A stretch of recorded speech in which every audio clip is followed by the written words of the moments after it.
Quelle est l'obéissance qui plaît à Dieu? La réponse que nous donnons généralement à cette question est la suivante. L'obéissance qui plaît à Dieu est celle qui vient du cœur. Bien que cette réponse soit biblique et correcte, elle demeure insuffisante, elle demeure incomplète.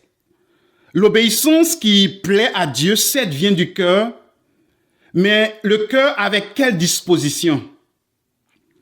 Dans la lettre de Paul à Philémon, au verset 8 et 9, il est écrit « C'est pourquoi, bien que j'ai en Christ toute liberté de te prescrire ce qu'il convient, c'est au nom de l'amour que je préfère t'adresser une requête. Moi, Paul, qui suis un vieillard et de plus, maintenant, un prisonnier de Jésus-Christ. » Quelques versets plus loin, au verset 21, il dit « C'est en comptant sur ton obéissance que je t'ai écrit, sachant que tu feras même plus que je ne demande. » Paul demande à Philémon de recevoir et de pardonner Onésime. Cependant, il se refraint de lui donner un ordre ou une commande à ce sujet. Au verset 21 d'ailleurs, il est tellement sûr et certain que Philémon fera tel qu'il a demandé. Il lui dit, c'est en comptant sur ton obéissance que je t'ai écrit. Pourquoi Paul, dans cette lettre, ne fait-il pas preuve de son autorité d'apôtre pour ordonner Philémon et lui demander de faire ce qui est convenable, c'est-à-dire pardonner et recevoir Onésime? Le verset 9 nous donne une réponse partielle. Paul dit, c'est au nom de l'amour que je préfère t'adresser une requête. Paul veut que Philémon obéisse de tout son cœur sans rechigner. Il veut que Philémon obéisse d'un cœur motivé par amour pour Dieu et par amour pour les saints. Et le verset 19 nous donne l'autre complément de réponse. Paul lui dit, moi, Paul, je l'écris de ma propre main, je te rembourserai sans vouloir te rappeler que toi aussi, tu as une dette envers moi, c'est-à-dire moi-même. Paul voudrait aussi que Philémon obéisse non seulement d'un cœur motivé par amour, mais aussi d'un cœur motivé par gratitude envers Paul pour ce qu'il a fait pour lui.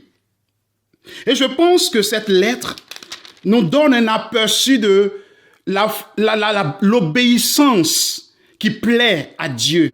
C'est une obéissance qui vient d'un cœur motivé par amour pour Dieu, d'un cœur de gratitude envers le Seigneur. Non pas une obéissance motivée par la peur ou la crainte des conséquences que notre désobéissance engendrait. Dans la même veine, le Seigneur ne prend pas plaisir dans l'obéissance qui est motivée par les gains ou les bénédictions que nous désirons ou nous voudrons recevoir. En effet, quand nous agissons ainsi, nous pensons que les bénédictions de Dieu peuvent être acquises par notre obéissance. Et je pense que c'est d'ailleurs la raison pour laquelle la plupart d'entre nous, malgré notre obéissance, nous ne recevons pas les bénédictions du Seigneur. Car il sait qu'au fond de notre cœur, cette obéissance que nous lui accordons, nous lui devons est une obéissance simplement motivée par le désir de recevoir, de profiter de ces bénédictions. Et non par amour, gratitude et révérence pour lui. D'ailleurs, en Malachie, chapitre 1, verset 6, il est écrit, je lis, « Un fils honore son père et un serviteur son maître. Si je suis père, où est l'honneur qui me revient? Et si je suis maître, où est la crainte qui m'est due? » Le Seigneur te demande aujourd'hui, m'honores-tu parce que je suis ton père ou par crainte des conséquences qui en suivront si tu désobéis?